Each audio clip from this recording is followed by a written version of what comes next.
Welcome to this week's edition of The Dialogue. My name is Tim Apple, and it's time to look at those big stories that made headlines through the week and put into context those matters of national importance. A warm welcome once again to all our viewers from wherever you're viewing from, and you can catch us on all the digital platforms. We also stream live on YouTube and Facebook and on SALT media platforms. A very eventful week. We are actually concluding, but we of course started it off with unfortunate news of the Marburg outbreak, the outbreak of the Marburg virus in the neighboring Tanzania, and the Tanzania authorities confirmed that at least 5 people died in Bukoba, and it is the Ministry of Health that dispatched a team of health experts to embark on screening of all people who are entering through those southern borders. We expect that it will be handled as soon as possible. But again, in Parliament, the House passed the Contentious anti-homosexuality bill. It was overwhelmingly supported and passed.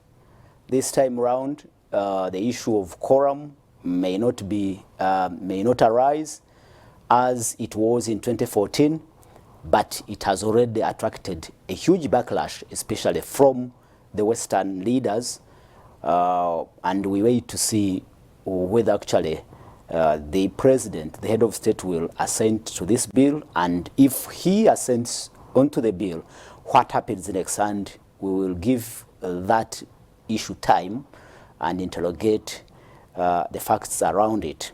But again, we can also look at what happened across the border in Kenya on Monday. The protests which erupted in Kenya, led by the Azimio coalition leader, Raila Odinga. We talked about it last week, but well, it happened, and traders along the Busia border were counting losses, around 1.6 billion in onre cereals, and it tells of what it means when Kenyans go to protests.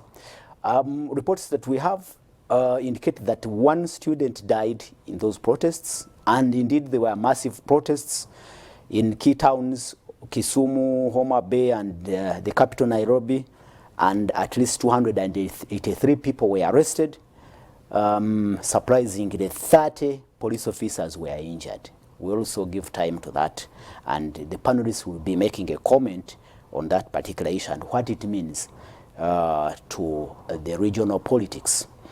And in Parliament again, there was a special sitting to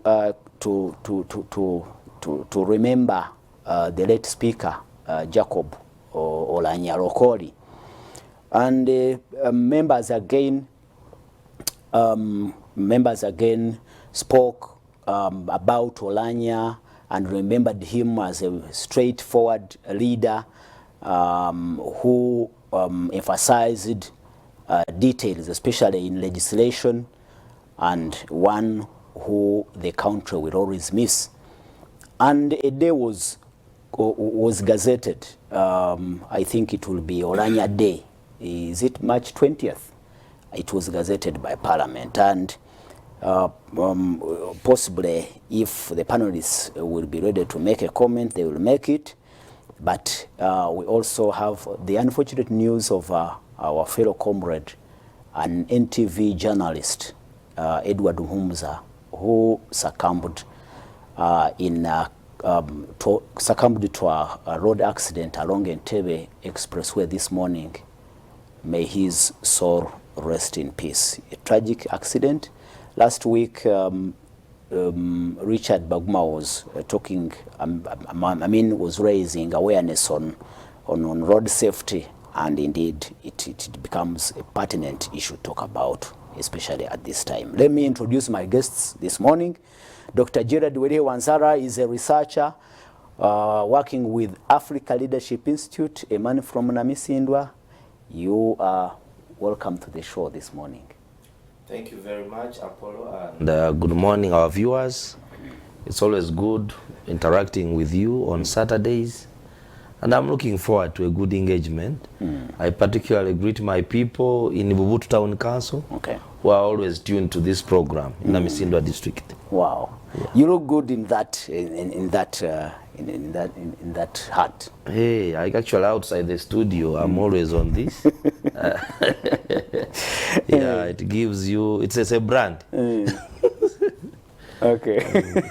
Somebody told me, Ofana, you resemble now the Azimio leader. Hey. Hey, Raila. Raila Odinga. Richard Baguma, we are privileged to have you on the show again. I'm privileged to be here too. Good morning to our viewers. As a rosary say, God is great, God is very powerful, almighty, but also all graceful and all forgiving, and we thank him for all the forgiveness he gives us. And of course, to the viewers, we respect you and we thank you for walking this journey with us. Please be careful when you get on the road. I don't want to stop saying that. Sometimes it's not you causing this, but please be careful. The roads have really become death traps for us. Well, Richard Baguma is a communication expert and he's an advocate for proper nutrition. It's a pleasure. Andrew Ilumba is the president for online journalist association in Doja, and he's a seasoned journalist in this country. Ilumba, speak to our viewers. Good morning, viewers. This is actually my maiden appearance on Salt TV. I've been watching at a distance. I am glad to have been invited. Who am I to sit with the Prince here in Salt TV? And good morning to all our viewers this morning. My condolences to my comrade now, the late the gentleman who Edward Muhumuza, who was working with NTV and I think with Capital Radio. Most times these guys of ours, our friends here, they normally attach, and the police especially, they attach all these tragic accidents to one thing or two.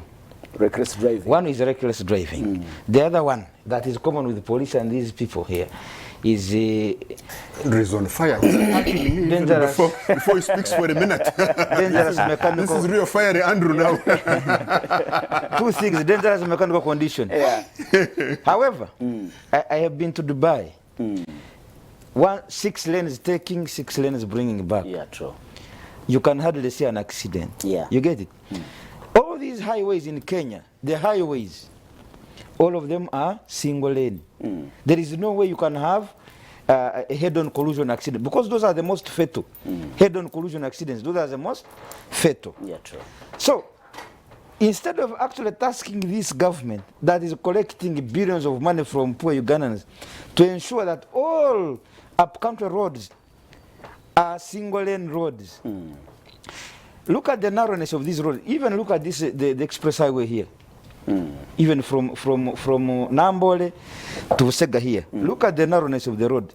When an accident tomorrow happens, they will say it is Sekimama, the police.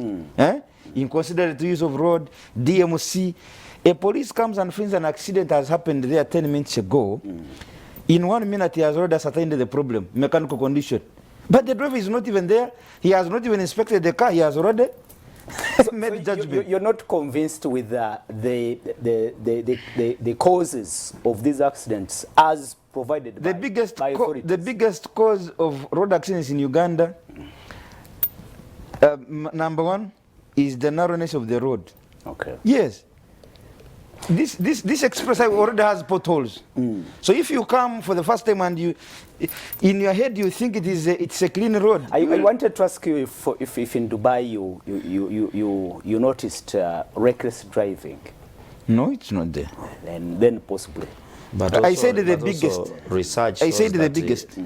the biggest number of people who die on the roads are borders. Is it because the roads are really Yeah, of course. All of us are competing for this small road. You have seen some They are accidents. reckless. No, that can be the other cause. There can be many causes. One time, somebody died on a steering wheel because of his heart problems. Yeah, medical wise. Yeah, not actually medical one, but there is a person who was even less known, whom I knew. Okay. He had always had heart problems. One time, unfortunately, he died on his steering. The first comment from a police officer was reckless driving, until a report came out from Laga saying, no, the man's heart did what? Okay. Stopped working. So they want always to look for small excuses to apportion. The biggest problem is, look at the road network in Uganda. Compare with Rwanda. Compare with Kenya. There is no high road in Kenya that is double. All of them are single. But Andrew, I will let Richard possibly. Yeah, come you in. see, I am glad that Andrew has traveled. I can also say that we have been to Dubai more than one time. Apollo, you know I have lived in Kenya, of course Rwanda, and I live here. But first of all, Andrew, these people who do this and that, I think for me, when I debate, I don't debate like that. I'm choosing Andrew, I'm choosing that one. So maybe it's a new type of debating. I don't know it. I've been debating for a long time. Because these people, who am I? I am who these people who make decisions on roads and what. So Andrew, you are fiery, you have issues with the government. That is very well respected. firing at the wrong person. I respect it very much. I'm firing the bullet towards the wrong person. Wrong target. Because you see, when you start firing in the wrong direction, Wrong target. yeah, you have no difference with the police people who immediately apportion blame. But that is just for conversation. Let's go to the issue of the roads. Andrew, because you are a journalist who chairs journalists and you're influential, I'm a journalist too. Except that for me, I started when there was typewriter. For historical accident, there were no computers, so I'm not as modern as you may be. But I take time. When I go to do advocacy for an issue, I do take time to look at the statistics. The largest problem, Andrew, in Uganda, look at every statistic. And the studies are done. By the way, they are done by Makerere. They are done by the Economic Policy Research Center. They are done by the School of Public Health. The research is there about road crashes in this country and the accidents.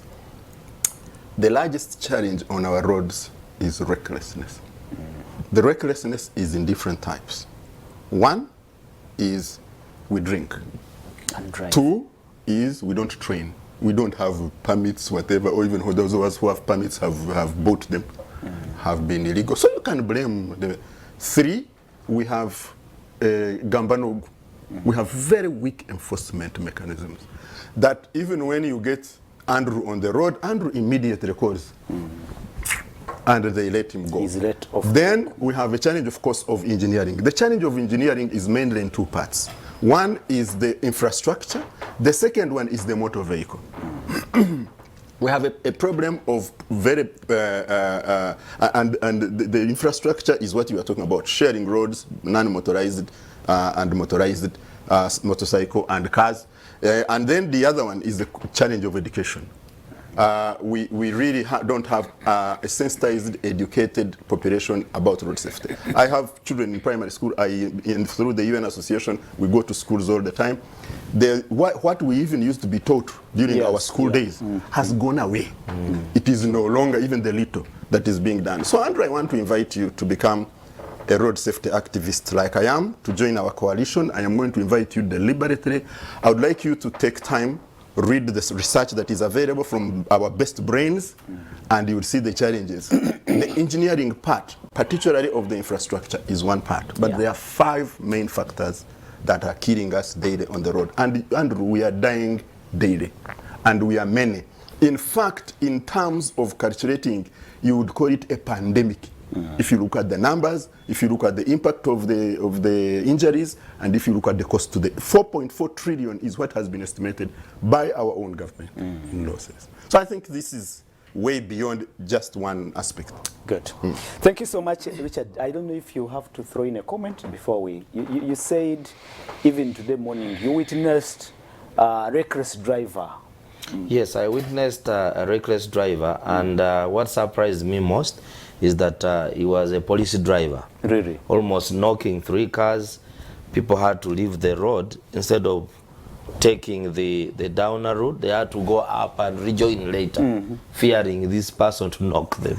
So I don't know whether he was called by a boss and decided to wake up late, but this is the impunity Richard keeps talking about. It is also one of the causes of road accidents. See the abuser, the bullies on the road. They are government cars. Anyone who drives a red number plate thinks it's so important on the road. So Andrew, you now hear that the enforcers of the law even are the ones breaking the law. Yeah, to a certain extent, I agree with him. And that is exactly But recklessness. Impunity is in every sector, not just on the road. Even in acquiring business from government. You will go through all the processes, the other one will make a call. Yeah. You will even apply to the PPDA, you will even pay the requisite fees they want, but that's why they have already identified a contractor. So we've heard of incidents where even job opportunities or job vacancies advertised, but already they have. Actually, they are using you. They are using it to sanitize the process, but they already have their choice.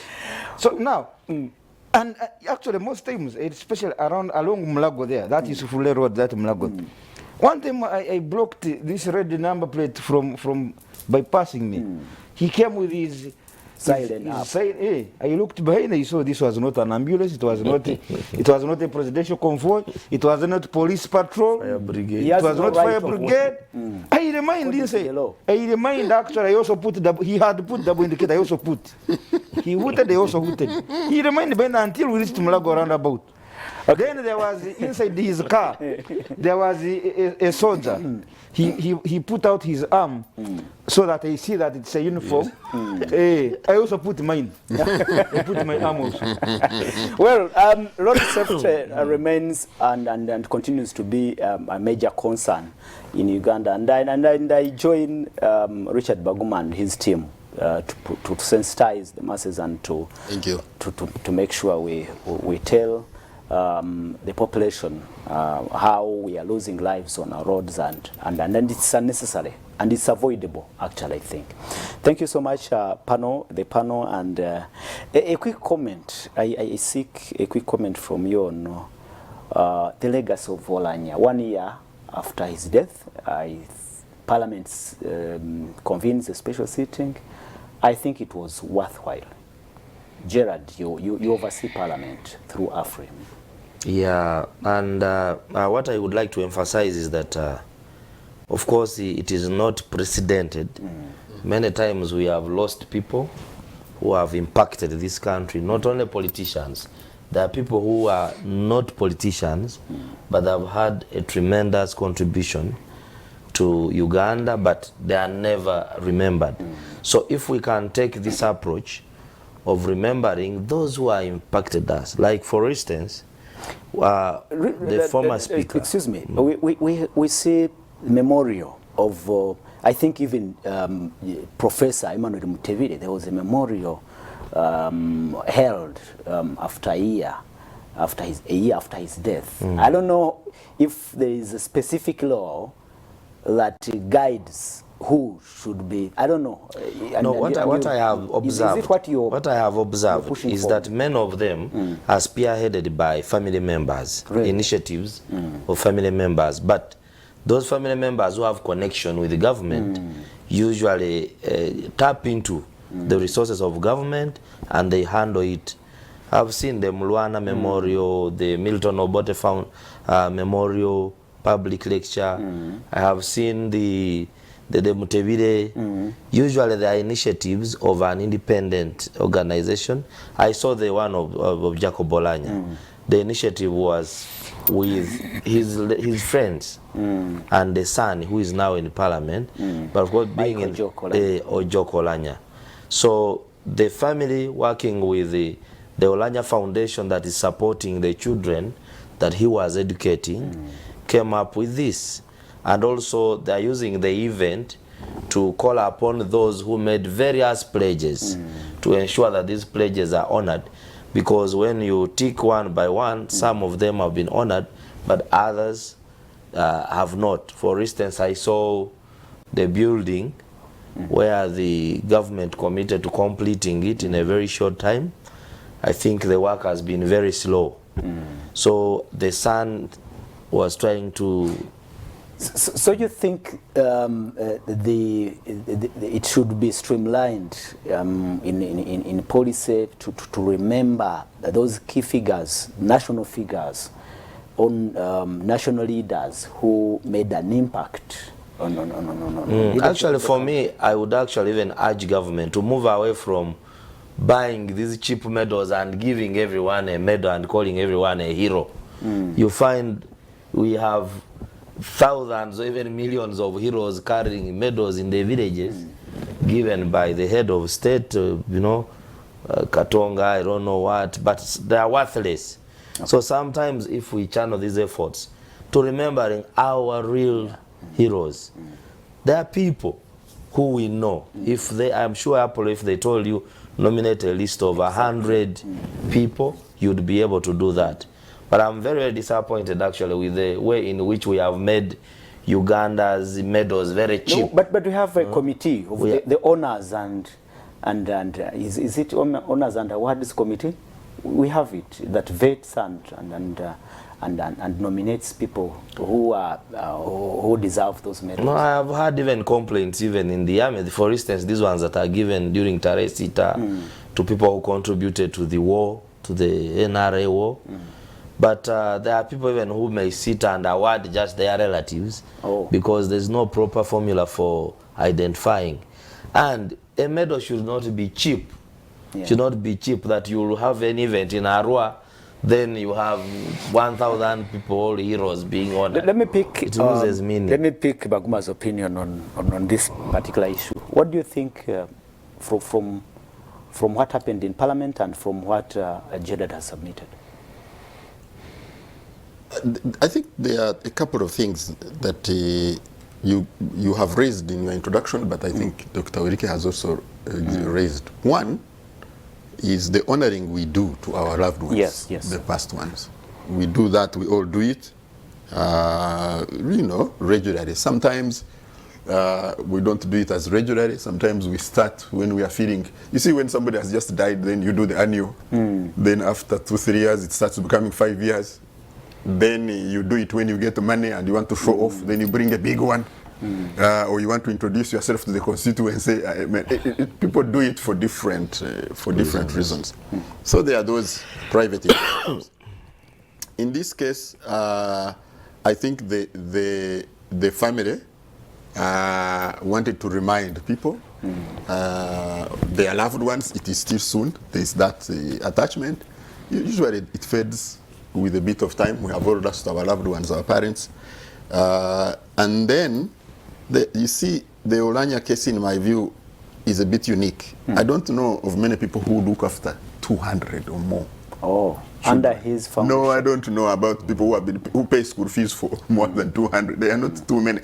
He was a unique, I think, he was a unique person, I think, in that aspect. And to keep this running, you need money. Yeah. You need money. So people were I think $1 million was taken off each MP. But there were very many big pledges that were done. Now, let me say, for example, about the buildings. The president comes and pledges, says probably the UPDF will build. But you see, if you talk about it and it does not get written, it is unlikely to flow down. Because people wait for documents. If it's not in ink. Yeah, if it's not in ink, because you know, then the Auditor General will be asking how was that expenditure done, you know, the usual things of government, the IGG, whatever. So either the president gives private money, or they pay directly the contractor, or they write it down and it goes through the system. So for me, I think it was a good way to remind us who pledged that, look, we have not honored our pledges. So from your but submission, also to remember from your the loved one. From your submission, it looks like you're saying it was more aligned to getting people who made pledges remember that they need to respect. For me, you see, I think it was a very useful way of keeping the children in school. I pay school fees for some children who are not in any way connected to me by blood. But it's costly.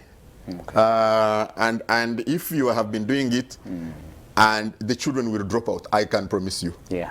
So there has to be a way of doing it. But also it's close, it's just 1 year, it's the loved one. Now, this is unprecedented to have an Olanya Day. In fact, I am not even sure how it will be commemorated. I think it's like building a road and then building bridges as you go along. Yeah. Because there's no precedent, I don't know what the guidelines for I mean, is it a parliamentary day? Is it what is it going to be? I'm waiting to see how this is done, and then it will probably happen. I hope it will be incorporated in national days. I don't know. That's what I mean, that was like the Janani Women Day, because it is parliament. It was a special sitting of parliament. But when they decided, I am not sure that they said it will be a public holiday. It's like it was a parliament day on their calendar. The awards. And now Dr. Werike took it to the awards. We may not go there. I am trying not to go there. That is another whole big debate. Yeah.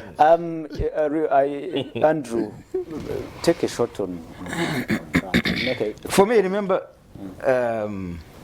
Comrade Olanya, and we used to call each other comrades. Why? Because Olanya was my member of Pan-African Pyramid. He's among the pioneer members of Pan-African Pyramid. He was a Pan-Africanist. And even before we started the Pan-African Pyramid, we were in the Pan-African movement. You remember the other Pan-African movement, the global chapter and the Uganda chapter. Olanya, Captain Mike Mkula, General Kahindo Tafire, Tajuddin,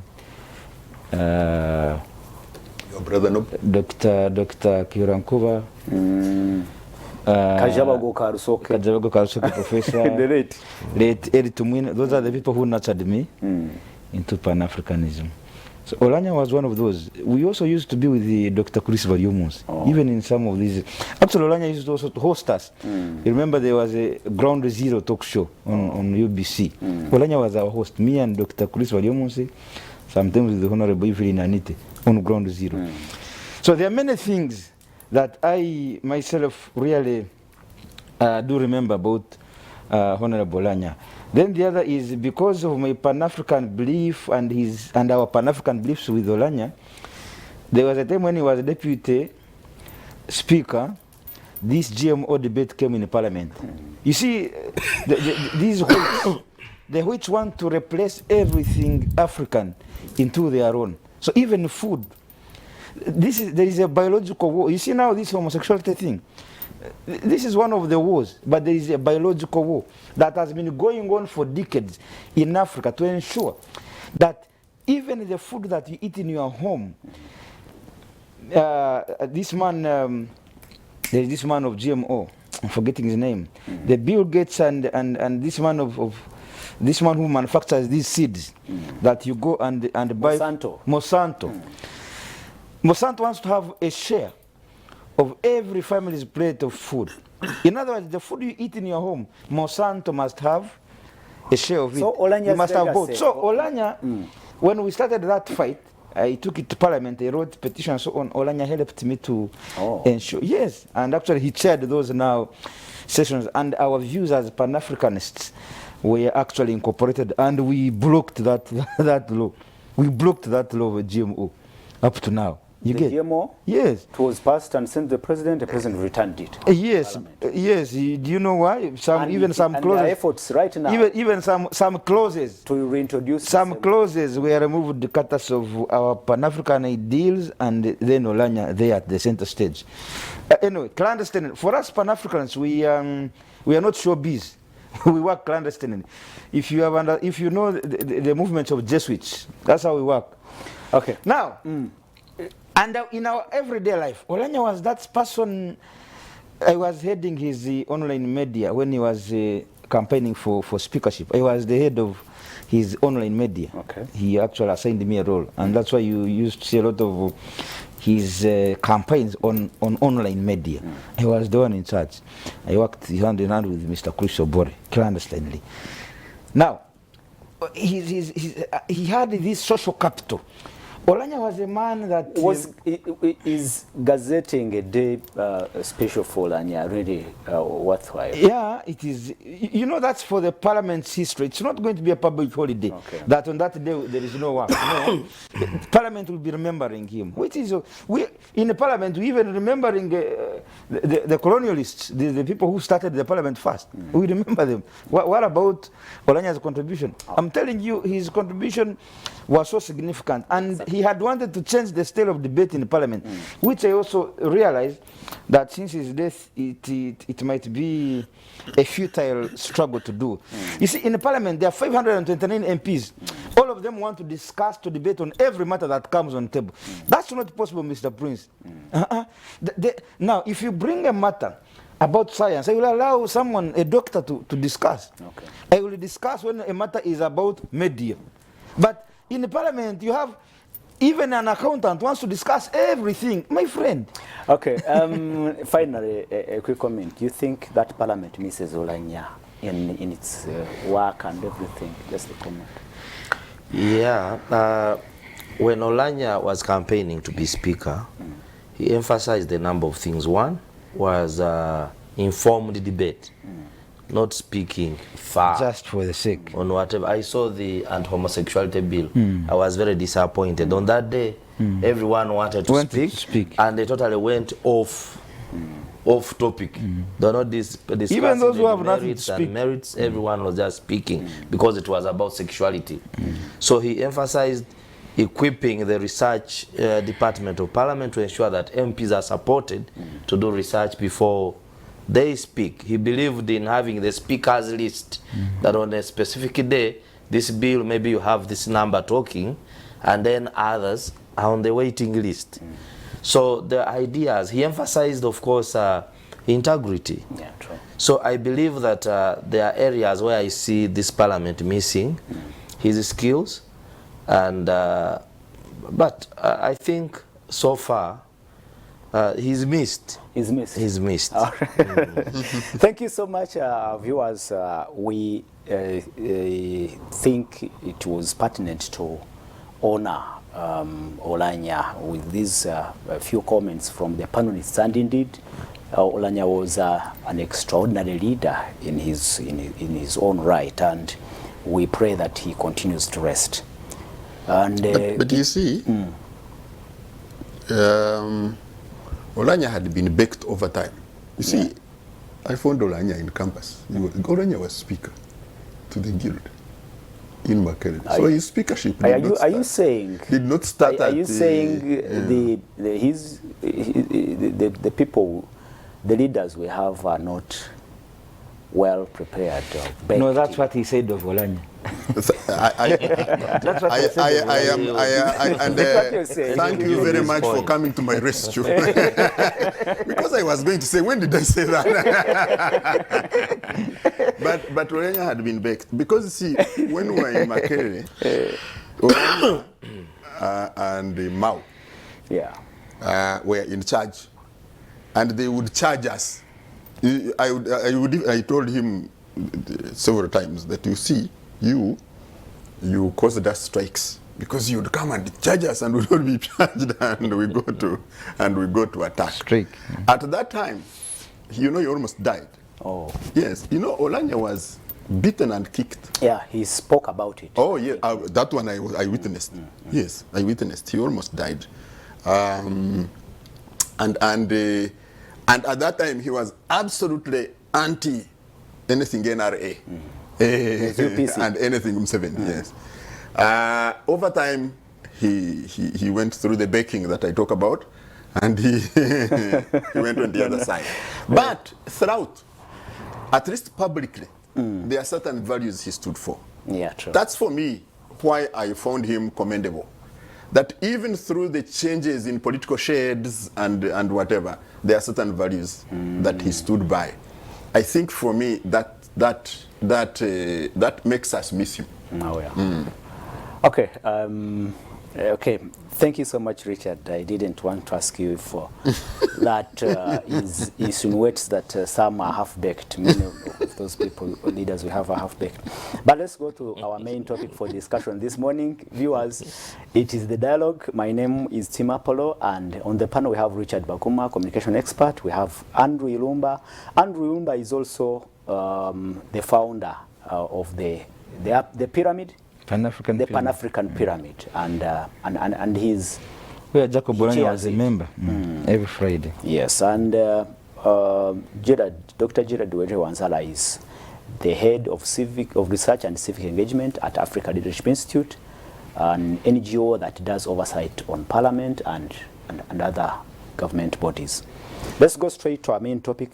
It's not only one, there are two, but one of them is the passing of the Contentious Anti-Homosexuality Bill 2023, overwhelmingly passed in Parliament with huge support from sections of the society, especially the religious groups and those conservatives, but a huge backlash has actually already come to the fore. We've read comments from the Secretary of State of the United States of America, Anthony Blinken, and many people have made comments, and especially from that side and within the country. Actually, a lawyer ran to the East African Court of Justice already. Malema Bidiz Hassan has already filed a petition.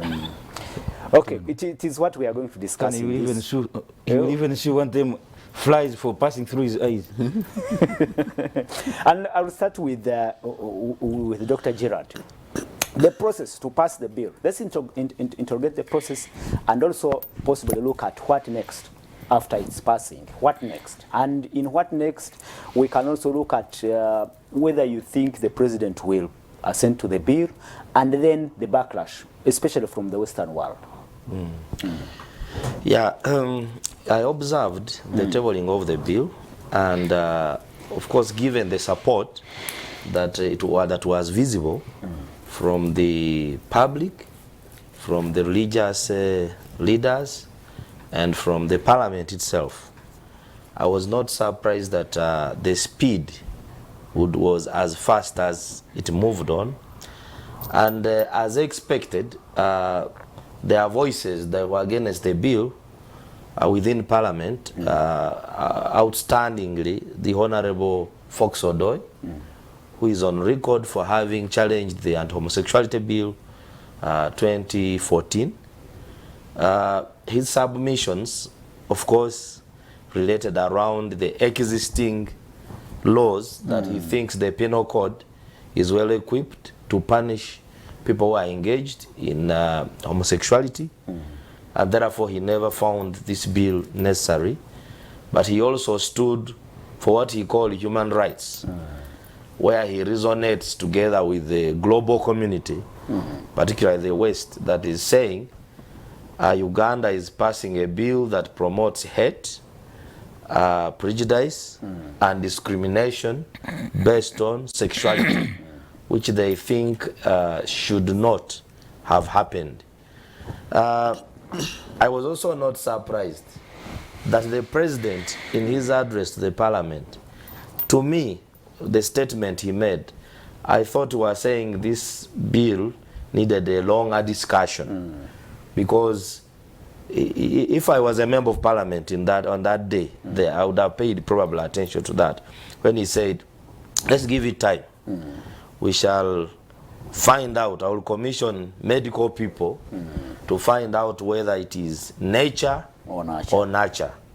So the bill has been passed without his questions being answered. But maybe Parliament has also looked at, because he has been talking about this for the last 10 years. Yes, of course. About the same. But for information, even in the committee, during the committee work, they invited the Uganda medical practitioners and dentist association, and even in the committee report, that issue of nature or nurture, the case of nurture, if homosexuality is a case of nature or nurture, was also addressed in the committee's report. Yes, and of course I saw the Attorney General, who is a legal advisor to government, and of course is a right-hand man of President Yoweri Museveni, opposing the bill in the committee. His submissions were not very different from what Fox Odoi submitted. And therefore, what does it show? To me, I think that given the backlash, the threats, these people are very serious lobbyists internationally. They're in the UN, they're everywhere, and the statements I've seen are from the UN. I have seen statements from the Vatican. I have seen a lot. So this puts pressure. If you look at our budget of about 49 trillion, the revenue we collect domestically is about half. So meaning that Uganda is highly dependent on foreign aid.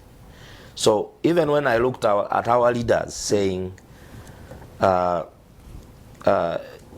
don't care, I received that has been the message from the leadership of Parliament and Parliament as a whole, that if it is about aid, we can do without your aid. If you want to withdraw it. They are just talking. They cannot do without aid. I can assure you. If they do without aid, where is Parliament going to get the 900 billion they are spending every year on salaries, trips, and allowances? Where are they going to get it? Where is the State House going to get money to finance all this fleet, all the employees, all the presidential advisors, and RDC? So I think the President Museveni understands it's better than some people in the leadership of Parliament. But President Museveni, in his speech you talked about, he actually described homosexuals as deviants. And though he said there's need for wider consultations and what, but again, he signed the original bill in 2014. He assented to it. Yeah, he assented to it, but you saw later he said, these things, if they are doing it in private, let's leave them alone. He later changed and said something like that. But when he says that these are deviants, it is true. There is deviation from nature. There's deviation from nature. And I think he even made strong statements, you remember. He said, those Westerners even marry their cousins. For us, we don't, so they should not impose. Let him leave that story. Why are we not? Because I know communities in Uganda. Why are we not accusing them of marrying cousins? I know them. Why are we not accusing them of very marrying common their in cousins? his own community. His own community. But what I can talk about is that the current buzz around homosexuality in Uganda, if you go to the rural areas, it is very scarce, very scarce. But in town, what is more annoying actually, we are seeing people who are married or married women with children. I will not be ashamed to talk about Julie Mutesasira. You wedded, you were a wife of a pastor, you gave birth to children, and then you later marry a woman and you say, so it is deviation from nature. So it is a lifestyle. Now, if it is a lifestyle and it has some dangers, like we are seeing, for me, if the bill targeted promoters like it's doing, true. There wouldn't be any problem. Like aggravated homosexuality. Someone going to force a child into homosexuality. It is wrong. Such people should be punished heavily. And I think the penal code was not so strong on some of these. There are those who know their status of HIV, and then they rape, and then they infect. So there are such cases. But where the bill also weakens itself, or the MPs weaken, the issues to do with landlords. No, the penalties. The penalties on people like landlords. Ranging from death to 20 years. Yes, that I have a property and then I rented it out and acts of homosexuality are taking place. And then when you convict someone, you also convict me. I don't have time to be in that property to keep seeing what people are doing inside there. Inside. So there are those sections. Then there are vague sections to do with punishing the media. I don't know if the law was already signed, assented to. Probably now we would be committing a crime by talking about some of these things. I don't know whether we are promoting homosexuality or not. So there are sections that are vague, and some of them could be nullified. True. Maybe nullified. In just 1 minute, what do you expect after here, after the passing of the bill? I believe the president is going to take his time to sign it. He's not going to sign it immediately, I believe. It will take some time. I will not be surprised if he buys time by returning it first to Parliament, raising a number of things. Then it is discussed again and taken back to him. And probably he may sign it, and then it may be challenged, since you have seen very close people to him already challenging the bill. So we may have gone through another wildy chase. Okay, viewers, you can now start knowing the sending in your comments on 0701 609906 what your opinion is after the Anti-Homosexuality Bill 2023 has been passed by Parliament. Overwhelming support, but again, the backlash is very clear. I read a comment before I go for a break from Anthony Blinken. The passing of the Anti-Homosexuality Bill could undermine fundamental human rights of Ugandans and could reverse the gains in the fight against HIV/AIDS. Anthony Blinken urged Ugandans to strongly reconsider implementation of this legislation, and he's one of very many world leaders who have condemned and who have said it was not important in any way to pass this. But we'll go for a break. When we return from a break, Andrew Irumba, the president of an online association in Doja, is in the studio. Is in the studios. Richard Baguma, communication expert, is in the studios. But again, Dr. Jedad Wansala will be part of this team to disseminate these key issues. Let's go for a break and return after a short while.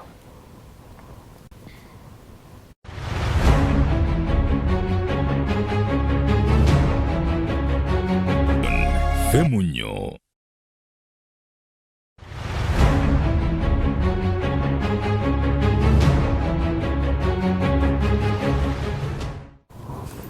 Welcome from the break. It is the dialogue. My name is Simapolo, and the panel is set to look at the intricacies of the Anti-Homosexuality Bill 2023, which was passed this week in Parliament.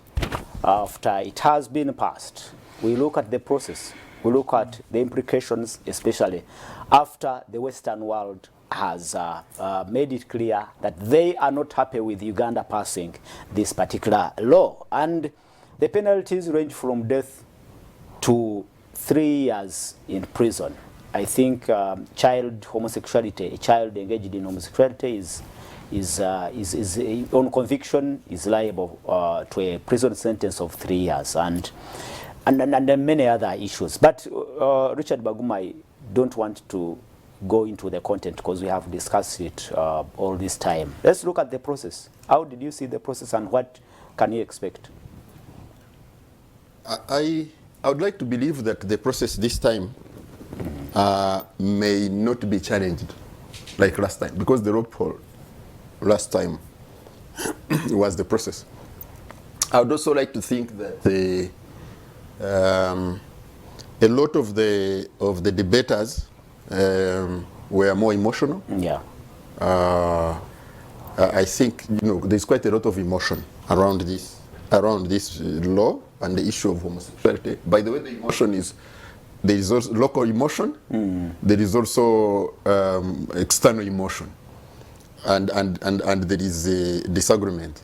Now, why I say, and that's why I have challenges with some parts of the process, is that then because the process was not thorough in some aspects, it then led to some provisions which I think, my view, were not supposed to be there. I do not agree that you should criminalize media work. Yeah. For example, no, certainly not. I have a problem. So the emotions spilled over and then clouded the judgment on some of the clauses. I also think that generally the law in its entirety will not be implemented in this country. It will be like the law on prostitution. No prostitute has ever been convicted. I don't know since when. Yeah, they arrest them and charge them. Yeah, never. There is no one who has ever been indecency convicted. In fact, sexuality-related laws, there has never been conviction anywhere, even those ones of the 60s. So I think it probably, I doubt that it will be the statute books in its current form. I think those things, for example, about the media, about what will be challenged. So either, if this law is lucky at all to go on our statute books, then there are certain sections that will be struck out. Anyway, but I also think that that Uganda, as a country, the members of parliament, a lot of them don't really think about the Uganda in the international context. I told you when we were doing the 2014 that we met in New York with our permanent representative, with our diplomats, and we said there is no way Uganda can combine fighting the anti-death sentence lobby. There's a very powerful anti-death sentence lobby globally, true. And the pro-gay lobby. And we will win. That's not possible. As a country, we are too weak. The other thing is that you see, part of the problem is that as a region, this we could have pushed back very, very strongly if Africa was standing together on this matter. Africa is not standing together. It doesn't even stand together on any matter. Doesn't stand together on any matter. Now, when you are actually, there are only 30 countries in Africa. Around 30 countries. Then you become isolated. You see, that's the problem. So you have regional isolation. Some regional leaders are saying these other things. So it becomes a problem. And so when you are debating, I think you need. But it was very critical for me that legislation reflects content of the population, population content. What do the majority of the people say? Okay. But to be implemented, Apollo, this is not going to be implemented. It's not implementable, like all the other sexuality laws. But also, it may not be assented. It is unlikely to be assented to in its current form. But even if it was, it is going to be challenged already as if it's being challenged before it is, and some sections will be taken out. And I think some sections should be taken out. What we should be doing away from the law is to sit down soberly and look at the problem of homosexuality scientifically. We are not looking at it scientifically. If you look at the number of schools that we are not talking about that have had expulsions over the years relating to the homosexual and gay acts in the schools, we are not documenting. So we are not reasoning. What age is this? What sex is more? What campaigns are we doing? We are not. So we do a lot of talking, a lot of it not based on studies that we do, and I think that's partly part of the problem. And then we demonize people who have even views that are. I saw General Sejusa writing a very interesting and saying, "Tell me any law. It's, I am not pro homosexuality. I would never. But tell me any sexuality law which has been implemented and there has been a conviction in court." And so these are the issues for me that where the process, because you asked me about the process, which the process did not take into account. But certainly the process took into account the popular sentiment of the Ugandan population. Yeah, okay. That's for sure. And you also think the president will hesitate, will not outright. I mean, frankly, if I was even after he made those strong statements. No, frankly, I think the president will return this to parliament. They should not impose on us their values, because we actually have not questioned their ways of, for instance, marrying their cousins. Yeah, but you see, didn't he make his position clear? The president, it is my position, should question the draconian sections which are there and return it to parliament and say remove these. Okay, Andrew, weigh in on this matter. Let me actually, as a Pan-Africanist, I don't know what you think. Let me actually as a journalist first. Let me begin. Let me actually begin from the perceived draconianness of the law section. You see where they say there will be life imprisonment and so on. No, death penalty for And aggravated, death penalty, yes. aggravated homosexuality. And Do you know- 1 billion for the media. 1 billion. And cancelling of licenses for 10 years. Do you know there is a law that was passed recently about poachers, poaching. Okay. A poacher who is caught with just one horn of an elephant Yeah. is fined 200 billion. 200 billion. A poacher, these poor people, poaching, sometimes even poaching for survival to eat. So how can you pass such a law? You see, Apollo, what I'm telling you. me make- let Let me me make make his my case. statement. Apollo, I want don't you know to where see. he's going. I want you to see that Ugandans, and I saw Andrew Mwenda's comment even on his own social media, Facebook this morning. All his arguments are hinged on the economics. The Western world is not going to continue giving AIDS to AIDS patients. He's not going to be continue funding. Economic. For him, he believes that we should bend over for whoever wants, as long as they give us money. You get it? But we need it. Now, yes. Now, what I was telling you is that a poacher who is being fined 200 billion for one horn found with him on conviction, someone has not raised any alarm on that. These people who are doing this now, they are saying it's a draconian law to charge homosexuals, or even to imprison them for 10 years or pay 1 billion. That's what they are calling draconian. But they are not looking at other laws that actually are so much draconian than this one. So the point is, we raised that debate here. So we the point criticized is- that law here. So the point is, contrary to what, and the elites of Africa nowadays, my grandfather, even my father, would not even allow to engage in this kind of debate of homosexuality, whether we should allow them or not. No. Even in the Bible that you pray, that you subscribe to, God destroyed the entire generation of Sodom and Gomorrah because of homosexuality. There was no debate, should we leave them? Should we charge them 7 years? Should we charge them life? No. Go. You get it? The entire generation. The Bible. The people who are advocating for these kinds of, and by the way, they are also confusing society. They are saying human rights. No, Mr. Apple, there is no human right in destroying society. That's not a right. Yes, that's, people should also know that there is no such a right called human rights to gay. It's like a killer. You know these murderers. A murderer coming to ask for his right to continue killing. The homosexuality kills. Homosexuality in Uganda is actually illegal. Yes. Wait a minute. But now let's move on. It is now in Parliament. Parliament has legislated, has passed legislation. We are asking, how did you see the process? Before I go there, I was trying to tell you that some of these, the elites of Africa nowadays, they amuse me sometimes. On one side, their main focus is on money. How will you get money when people are dead? These people, homosexuals, destroyed generations. So whom are you going to give money when we are dead? That person advocating for that, is he a product of homosexuality? You're talking about the backlash and threats to withdraw aid. So now, that's what yes. about. I mean, every society has got its own norms and traditions. Mr. Apollo, when I am hosted here, there are the do's and the don'ts here at Salt TV. When I come here, I subject myself to your do's and don'ts. I cannot come here and say, you must do A, B, C, D. No.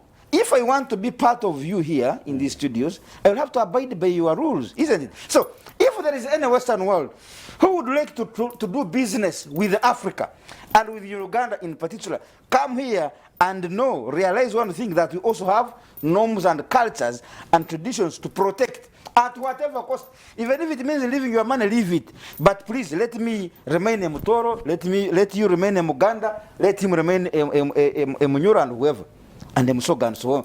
So there are those things you have come to us because you have found us living. We are living, we are human beings. There are things that make us be. Come and respect them. Don't say, if you don't do this, you'll not bring my money. If something is good, why are you attaching man on it? Mr. Apollo, if you're doing the right thing, I will say this is correct. And I support it. Why do you say, if you don't support this, I will remove my money here? It means it's wrong. Okay. So they should stop the nonsense of saying this is a human. There is no human right that a murderer can ask for in this world. That this is a murderer, a killer, and then he's saying, please give me my right to continue killing. No, they're confusing. I understand it's an emotive issue, and now, wait, Andrew, I can see that now you're getting emotional about it, but we have a lot. What you're doing has been done, and it has been demonstrated by Parliament. Even members, what you're saying, MPs have stood on the floor of Parliament and have said it, but now it has been passed. We are asking, what next? Of course, I know the president is going to assent to it. The president is going to assent. Yes, he's going to assent. Sure he will assent to it. There are things that they also don't agree with. Is he ready to I know those ones he is going to return them. Is he ready to take on the Western? But he has done it before. Besides, I know President Museveni as a Pan-Africanist, number one. To any Ugandan, to any African who really still values themselves that we are yours as human beings, there cannot be a debate here about whether homosexualities should live in Uganda or not. No. And for us, this is for Uganda. We have not stopped homosexuals from living in America. You know, you live there. But once you are coming to Uganda, know that these are the do's and the don'ts. When I was going to Dubai, I was told that alcohol is not allowed. Even if I wanted to drink, I couldn't carry it along, isn't it? Yes. So those are the things. Recently, the World Cup was held in Dubai. They told them we don't want alcohol here. Did you see it? No. Did it mean that if you wanted to give Dubai money and you don't allow them to carry alcohol, they will not come to play football? They came. So it means you stand on your what? On your beliefs. Andrew, you cannot compare our African countries with those Arab countries, especially in terms of the size of the economy and their capacity. Wait a minute. And their capacity to meet the needs of the population. Wait a minute. We have seen our leaders here compromise on such matters. That's what I'm saying. Why do you think this time Let's around? begin from somewhere. For now, my friend, however poor you are, there is an extent to which you cannot give in, Mr. Apollo. Okay. Nakasanke si afugayo omugagga. I am poor, I'm a Nakasanke, but nangi we have the guts to stand. So now, you asked what next? I believe that a section that criminalizes media is wrong. Yes, is wrong. Because no promotion in media. Yes, it is wrong, of course. And you are criminalizing media now. Okay. Because criminalize the other person who is doing it. Yes. I think that is, and those are the things that the president is actually going to, because when you do that, you're now gagging the media. Because ideally, I don't know what to you, according to you, that amounts to homosexuality promotion. You get it? So it cannot be my role as a media to really regulate that. No, that should be UCC. Let these people who have these shows, take them to UCC for you see, like these artists, all their praise before they display them for public consumption, they're supposed to take a copy to UCC for scrutiny. But once it has come to my media here at Salt, that cannot be my responsibility. So that there they need to think. Then my comrade here talked about the landlords being also charged for those who own premises. Yeah, but when I read here the law, the act here, it is actually saying something. It is saying when you rent out your premises with the knowledge. I know Mr. Apple is a homosexual and he has rented out his and Irumba is renting out his place to him. But can you know? But I'm saying, here the law is saying, the act is saying, if you rent out your premises to be used, and you are aware, there are things I think that is the problem. So these people they are identifying the vagueness in that provision. How do I know that the people who wait a minute, who I'm going to rent the premises are going to commit homosexuality. Now, those are the things that court will find out, or the Constitutional Court will find out. How do I as a landlord really know that Mr. Richard is not going to sleep there with his wife, but with another man, With or, a man, yeah. or even with his wife, Yes. or even with his wife, but using a wrong address. Yeah. Are you getting me?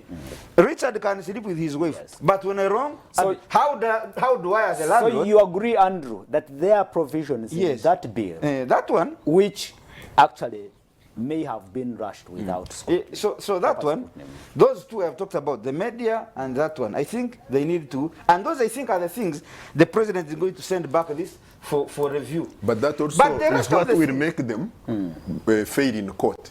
You see, that's because you asked about the process. That's what I was saying. That you see, because of the emotion, the process did not become rational. Now, when this law has been shot down in Yeah. court previously, Yeah, true. when you do it emotionally, it will be shot down again. That is what I was talking about, the process. I don't know how I don't know how we could, or they could have done it without emotions, because You see, it's no, it is. That's what I'm saying. It's more of a moral very, and- yeah, it's a very emotional issue, because what are the parameters of promotion? That me who has come on air now, I have promoted. oh yeah.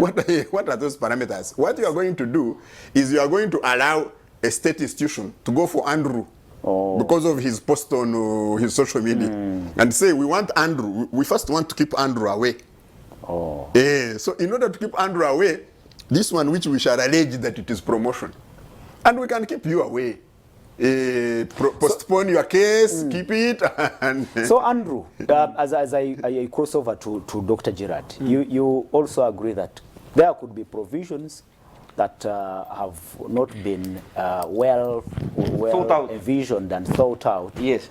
which could in any way lead to its the president not assenting to it. Yeah, and but returning to Parliament. you see, Mr. Polo, the Constitution is a living document. You get it? And you cannot expect that you'll be 100% perfect. But let us look at the objectivity of the law. Is it good? Yes, it is good. Are there, now in terms of percentage, don't you think that these guys have done at least 98% correct? Okay. All other clauses, I find the problem in it too. But what I know, Andrew, the lawyers will, even if it is 98%, they will go for that 2%. And Yes, that is their and the constitutional right. court with its discretion will decide. Yes, yeah, which is okay. To leave but the two go. I am sure they will not. They will not strike out the entire act or bill, but they can say go and correct on ABC. They will give recommendations. But Mr. Polo, let's look at the bigger picture. Is this a new law? Is this a good law for the sake of our society? The answer is yes. Now, in the course of doing our work of making this law, are there some lines that were as a result of too much, personal attachment? I saw someone asking, what if it was your child? Those emotions. Are there some articles, some clauses that were as a result of those personal emotions? And it is understandable also. Like you see, I'm talking here. Yes. Can they be corrected? Yes. But overall, is it a good law? Yes. Let's move on. It is understandable that Andrew has turned emotional during this debate here.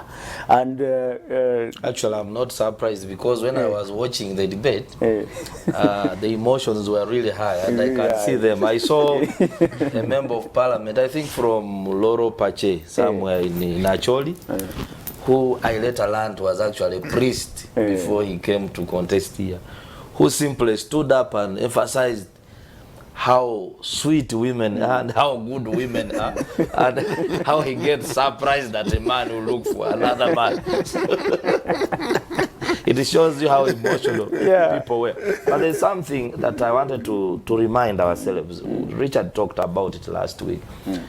Even if we bring a law with a good objective like this one, our leaders at times appear like they're isolated, alone. if we had these, for instance, think tanks like our own, of course we don't have resources, but whereby if such a bill is tabled, probably we can do a quick study in the regions of the country, and then we show that out of this number of Ugandans we interacted with, probably 98% support the bill. I see that happens a lot. Some form of a referendum? Not really a referendum, it can be a survey. Okay. It happens in the US a lot, and this Europe, The when a bill polls. is tabled, opinion poll, and then it informs leadership on how popular the bill is to the public. Okay. I remember during Tojikwata constitutional amendment, something was Yeah, done. that was a consultative process that was Yes. actually funded. There was even a study done by either some groups showing how many Ugandans were against and how many. I think it was Afrobarometer. Yeah, but I think this law, because I was asked the next day, I chair the executive committee of the World Federation of United Nations Associations, and we had an executive committee meeting the next day. And you see, these statistics help. Because I was telling them more than 75% of our members of parliament voted for this law. And I was telling them in our representative democracy, because you are champions of democracy, some of you in the constitutive committee, this is representative democracy. So they represent their voters. They represent their voting population. So despite what the world may be thinking, because it was the day after, and then they were telling me that they had attacked our office in New York, Uganda House in New York. And I was saying, you see, the overwhelming support that has been exhibited here must be taken into account if you are going to deal with this country. Yes, it doesn't matter whether you're a diplomat. I was telling them, the top EU or UN or American diplomat cannot be invited to a public activity and they start saying these things they are saying in the statements. So you have to gauge. There will be a backlash from the public. Yes, from the public there. So you have to gauge the context in which you are operating. And so I was telling them, so for me, who is based here, you cannot expect me to be against what 3/4 of the of the population represented want to go for. I think we need to be paid attention to. It's important, and that was the position. But when it came here, I said, but why are you doing a law that you already prepare to be shut down? Why do you allow these loopholes? Are you deliberate in you allowing these loopholes? And there are astute enough lawyers in the House. Could it be a possibility? Are you allowing government to find a way out? That the framers of the law leave in some loopholes to... No, for me, I don't think so. I think this was emotion. It was, I think, an emotionally charged House and legislators. And usually, emotion can make you make operational or even strategic Emotions mistakes. Overtook logic. Yes, they can overtake logic. Okay, gentlemen, I don't know if we can move on because we can only wait. I think we can only wait. The president has 60 days? 90, I think. Okay. I'm not sure about the consider and but I heard that people were preparing to do a demonstration. Yeah, I think it's 90 days. That there were people preparing to do a demonstration if he takes more than 2 weeks. Without assenting to it. Yeah, the pressure is too much. I've heard that there are groups which are mobilizing. The pressure is too much. I don't know if Andrew will join them because he looks to be much more enthusiastic. No, but I'm disappointed with the Pan-Africanists. They have not stood strong on this matter, and the leadership of Africa has not stood strong on this matter. It has been very wobbly. I actually want to hear what P.O. Lumumba speaks about this law. Because he's... but Mr. Richard... No, he's your comrade. Yes. What is your stand as Pan-African? I think we have been very loud. As a matter of fact, there is a very big of our contribution in as far as this process is concerned now. We put pressure on government, on parliament, we wrote petitions, pushing them to sit and do this, and they received our petitions. Actually, I even have a copy here. I can give it to you. I can show you About making a law against homosexuality, and our pressure has yielded positively by enacting this law. Oh. Yes, and so we've been very active. And so you are not you're not cautious about being denied visas and. No. Me have been denied visas now for 10 years. I cannot go to America. So that to me is actually it's not just about this homosexual bill. If you check all my social media platforms, I have been I've been a champion of Africanness, and the West doesn't want that. So I've been denied on many grounds. Okay. I have been denied Google adverts. You know Google is in America. I was denied adverts long ago when I started. Okay. When I started talking without bias about the Ukrainian Russia war. America, they sent me an email saying, if you want our adverts, remove those things that seem to be supporting Russia. I've been denied adverts, Google adverts. So it's not just homosexuality. That is the kind of pressure. Yes, and they are pretending to be Democrats. If I disagree with you on Ukrainian war, and I tell you that no, Americans are using Ukraine to loot the country like you did in Libya and Afghanistan. Now they are saying I'm supporting who? Putin. Anyway, and so they put down the adverts. We will also look at that. And then they pretend to be Democrats. How? Thank you so much, Andrew Lumba. Thank you so much, Richard Dan. Thank you so much, our viewers. You can send in your comments now because we have to shift gears and look at what happened across the border in Kenya. In these few minutes, I want the panel to tell us what they think could be the implications of those protests across the border. Can we see them spill over this side? Can maybe it's about the cost of living in Kenya. I don't know if the cost of living is well here in Uganda. It's just good. And anyway, Gerard, you'll kick off that discussion. And there are key issues you can talk about. How the Kenyan authorities handled this matter. Riots in key cities, Nairobi, Kisumu, Homa Bay, and elsewhere. And they were very violent riots. You could see tear gas, people throwing stones or rocks at police, and the police at one point had to run away from the crowds. The police had to run away from the crowds. Only one student died. It's very unfortunate, but more than 208 arrested, 30 police officers injured. Yeah, you have asked a number of questions. One, whether there will be a spillover. And how it has been handled. Whether the cost of living. Because it is bound to happen again because Alaira announced Monday and Thursdays. It's continuous. Yeah, if you talk about a spillover, a likely spillover, but let me start with the issue of the cost of living. Definitely the cost of living here is high. But you know that Kenya is more, in terms of urbanization, it overtakes Uganda. Quite a significant population lives in the towns compared to Uganda. So it means they're directly faced with these daily expenses. In Uganda here, there are areas where a person can just eat a sweet potato and water and will sleep. There are such communities we have seen. So there are some differences, but then if you look at spillover, I want to go back to 2011, following the elections a bit in Uganda, when Dr. Kizza Besigye launched the Walk to Work protests. At that time, I can say those protests were very massive, and they found the government unprepared. If you see the nature of the response, the violence, surely it was a big threat. And that's why later the government, process by process, the way Ugandans say nowadays, they have tried to manage. For instance, I was a student when Besigye was very strong. I participated in some of his events, like welcoming him from exile. And that time we were free. Police said, okay, don't use the State Square, but go and use Kololo airstrip. And at that time, I thought police maybe thought we would not fill that place, but it ended up getting filled to capacity. Later, Kololo airstrip was placed under President's office or State House.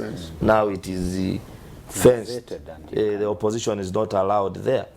City Square was also fenced, and now I see police cars and policemen drinking porridge Sleeping they are there. sleeping there. So it's no longer really accessible to the public. And we have seen. It used to be it was meant for poor people who cannot afford to go and rest in hotels and have lunch there. Come there and rest. Now it is the police officers. But Andrew, the police are poor. It was meant for But them. then they should allow the general public also to access. They should allow the general public to access. The railway park, I see it fenced. I don't know, shops or markets. I see people very busy. It's no longer just actually allow me to make a rejoinder on that square thing. Do you know that nowadays, even the cars that park there, it is multiplex who used to ask for parking fee. Yes. Now it is the police officers. You park there, hey, all that road. Even that one claiming to CPS up to the other bank there. It is now police. They are the ones who are collecting. Okay. So you can see even the manner in which police now responds to even a group of 10 women walking with the saucepans protesting with a lot of strength and anger and speed to ensure that they disappear with them and nothing goes on. Actually, the only successful peaceful protest I'm seeing, either when there's a procession of MK or the president or things relating to NRM. That they will go on peacefully, even as civil society. It's very hard. But for the celebration of birthday. In Kenya, yes. Raila Odinga was even allowed to go through Nairobi too.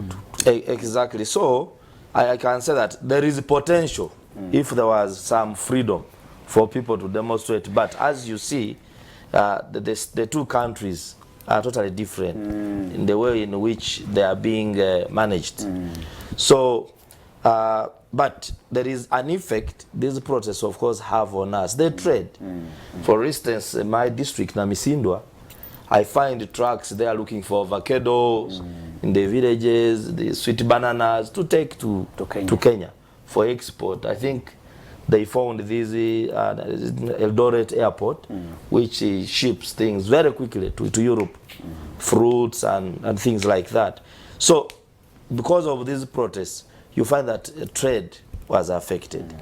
And so if it continues, it will not only have an effect on us, but also on the Kenyan economy. And I saw the vice president and the president of Kenya, who had taken a very hardline stand, are beginning to soften. Gachagua. Yes, Gachagua. I saw the Raila saying, well, I shall take the petition, but still we are not stopping the protest. We shall work with our people, probably we let them stay somewhere, then another delegation goes to engage with the state.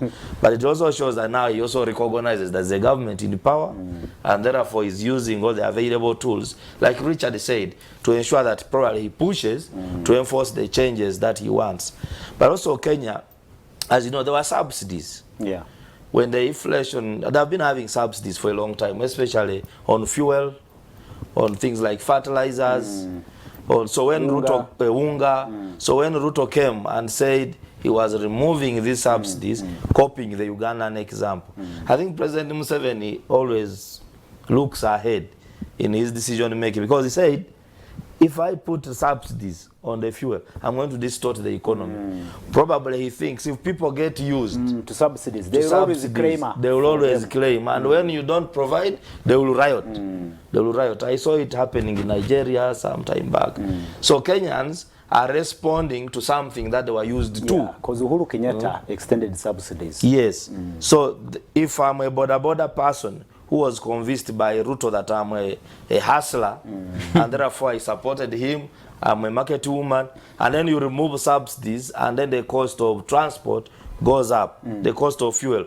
It will affect my profitability. So we will, of course, obviously be affected in terms of trade and cross-border relations. That is but true. you don't think the politics of Kenya will somehow affect the politics of Uganda in any way? Not directly. Not directly. Richard, tell us what you think, especially how those riots were handled. On 30 police officers injured. 30 police officers injured. I don't know if that happens in Uganda. The Kenyan population is larger than the Ugandan one. Only one person died in Kenya. Yeah. Previously hours we are losing how many? 180. 54 on record. We lost 180. So 2021 campaigns in No, on Kayunga. record government So, it is 54. That's on record. you know, we have had different riots. We have had election related. We had walk to work related. Kayunga. We have had Kayunga related. We have had, I don't know, Uganda, which one. So how many people do die every time? So here you lost one. And that is supposed to have been extremely violent. Why are we, what happens here? So if you come, okay, Andrew, let's take Apollo's conservative number 54. But the other one was 1. 1. So we lose 54 times more people. And we are supposed to be jumping up and down that there was violence the other time. How many police people here get injured and get affected? We saw here the policemen tear gassing their wives. Who were with a pitchy too. Who were complaining about housing conditions. So really, this I think we are giving too much traction to the violence. So I'm not playing down We over the impact. I mean, We are as if we emphasize violence. as if we don't know what has been going on here. So in comparative terms, even one life lost is Yeah. too many. Yeah, true. Yes, but in comparative terms, we have a totally different experience compared to the other one. That's one. Two, like I said when we were here last weekend, I think this is self-inflicted. These riots were self-inflicted on Ruto and Gachagua, their excellencies, by themselves. They promised too much The Kenyan political dispensation is sharing. power. Forget power. Money. Resources. You have to share resources. People have to be somewhere. His Excellency Kibaki did that. His Excellency Uhuru did that. Because people shift from one. We know that, for example, one of the most fierce opponents in the previous time of President Uhuru was President Ruto. And then they came together and they worked together. And what did they do? They sent the one who is leading the group, the one who has a heart like, I hope he's not going to be leading demonstrations here with his heart, copying the methods across. But they sent him high representative At African of Union. African Union. They give him a convoy, but also his people. Oh. Thank you. Get the sister is an ambassador. The people So, who are so with him. Ruto may be reading wrong notes. I mean, And he has been at this. notes So that how do can not he come relate and yes? to the politics but of his that country. is combined with that Ruto, one with a small margin. So that is also very important. That if you have millions of voters and you only win with 200,000 or whatever, this is a small margin. So you must know that you have to balance these groups and they must not be totally excluded. Oh. It cannot be winner take all because you really didn't win massively. But also, you are dealing with economic challenges. We are all having economic challenges. Post-COVID, because of the campaigns, the outgoing president, who knew he was outgoing anyway, because he had finished his terms, brought very populist Yes. policies at the end, Subsidies. which emptied the coffers. So you actually have people suffering, and therefore they are easy to bring on the street. Okay. So I think he misread all the things, and actually I was worried that it would be more violent. I was gratified that it was not more violent. Do you think the politicians across the border may be tempted to copy and Which not politicians? copy? The most energetic opposition action was walk to work. Okay. Once that one was defeated, then these guys here are too weak. Even, Yeah. is it this week that the police unveiled convoy of equipment, public management? No, that is being prepared for a few years to come. 2020, Yeah. 2020. Yeah. Andrew Irumba, you have 3 or 4 minutes to tell us what you think is happening across the border and what could happen. can the political favor cross, the virus cross to Uganda? First of all, I think since Ruto became president, and Mr. Richard here knows that here, this Ruto is like a homeboy. Absolutely. So there is a likelihood that actually Ruto, yes, might be seated on that chair, but there is somebody else who has started.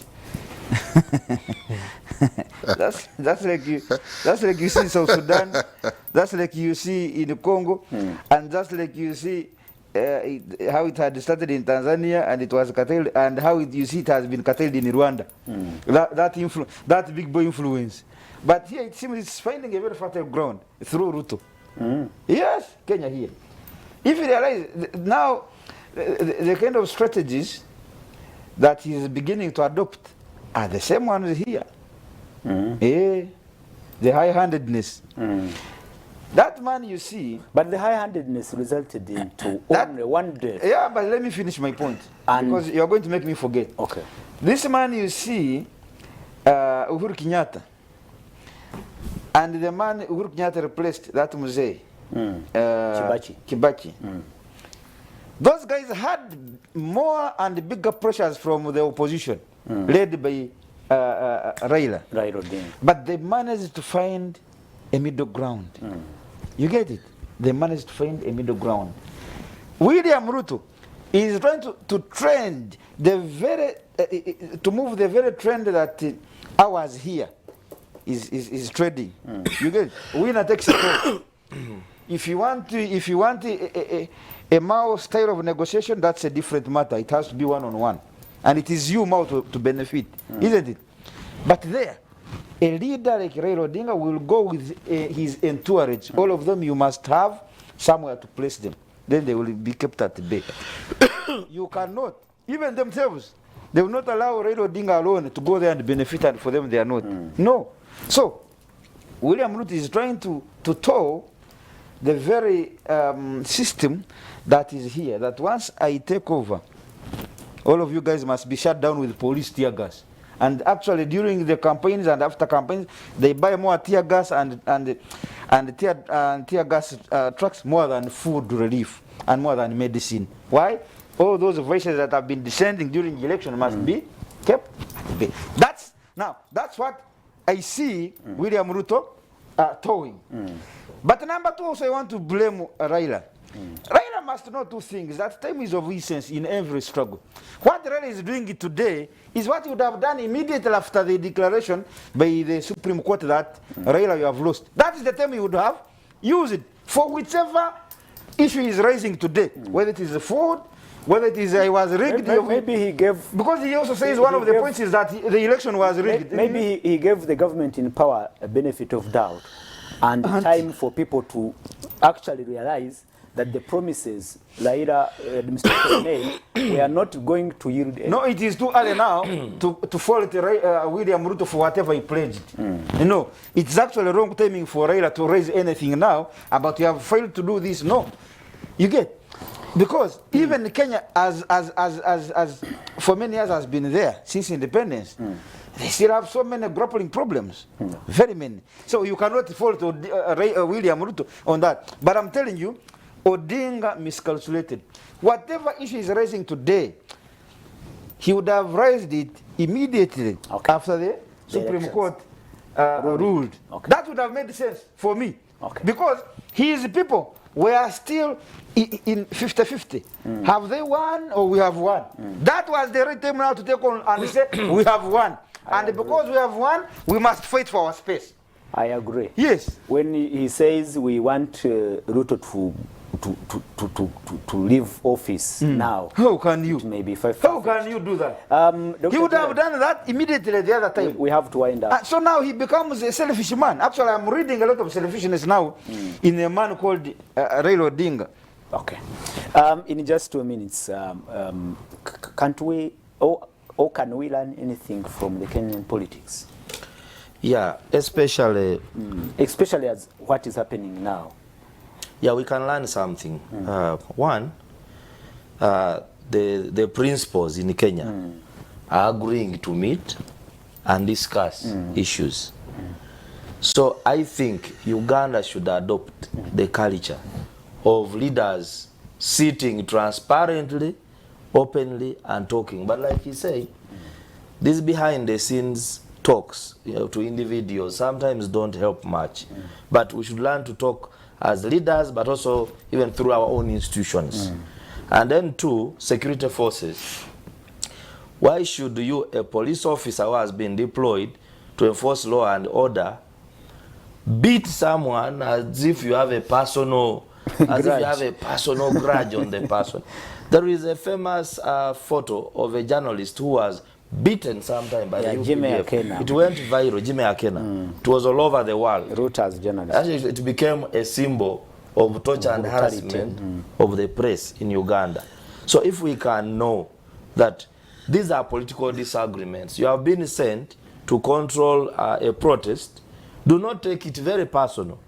Let's be cognizant of the existing laws and our roles. And then lastly, on our previous topic, like Richard, I'm very concerned about the issue of enforcement of laws relating to sexuality. I was reading the police report. In 2021, there were 16,000 cases, sexual offenses. In 2022, there were 14,000. But out of these, many of them were not conclusively handled. Either they are killed by police, like defilement. So the energy we are going to put on the homosexuals, let's also put it elsewhere. Good. Richard, one word and we close the show. No, somebody was, actually I shouldn't say somebody, I should say, my brother Gerard Tumsime is watching in Mbarara. And he just told me that, he just sent me a message that we reminded him of the days of COVID. Because apparently the cameraman framed me drinking tea from the cup. He said, why are you kuhuta like the president during COVID? But you see, I want to relate kuhuta to the Kenyan politics. If you don't share, you will have heat. True. The Dr. Odike says the principals have agreed. They have agreed to go on the table and say this is the cake, cut it like this, and we shall have no problem. That is Kenyan politics. And they don't have the same power, influence, and authority like ours here. So they are going to share, I can tell you. They are going to share. One word, Andrew, and we close the show. Yeah, I think by and large, if we talk about the homosexuality bill, it is a good law. Where there are some loopholes, we can close them down. But the general purpose is good for our society as Africans. Number two, I think Raila Odinga now, you know, he had hopes of being a president, but now those hopes are dying. So I think he's using this as his last lap. I must be now. To the extent that even you wait for the legal processes of installing a new president to be complete after about a few months, I don't know how many months so far, about 4 or 5, and then you start saying he must leave office. If all politicians in Kenya start behaving on perception that I was the one supposed to be president, then where will Kenya be? Good. And we have to close the show. And Andrew says maybe if there are gaps in the anti-homosexuality bill, now Act of Parliament, we can work on it. The process is sealed now. It is going to it could have been already reached the president's desk. Maybe if there is an opportunity, the president returns it back, those loopholes can be handled. And on that note, we can only wait and only wait. My name is Simapolo. Thank you so much, Richard Baguma. It's always an honor to have you on this show. And Dr. Gerard, it's always a privilege to have you on the dialogue. And Andrew, thank you so much for finding time. I have many messages here. I did not get time to read the message, but thank you so much, viewers, for sending in your comments, being part of this discussion. You can follow it up. It is on YouTube. You'll find it there. Follow it up, give your comments and your contribution. Let's meet next week. My name is Simapolo. Good afternoon and a happy other good week.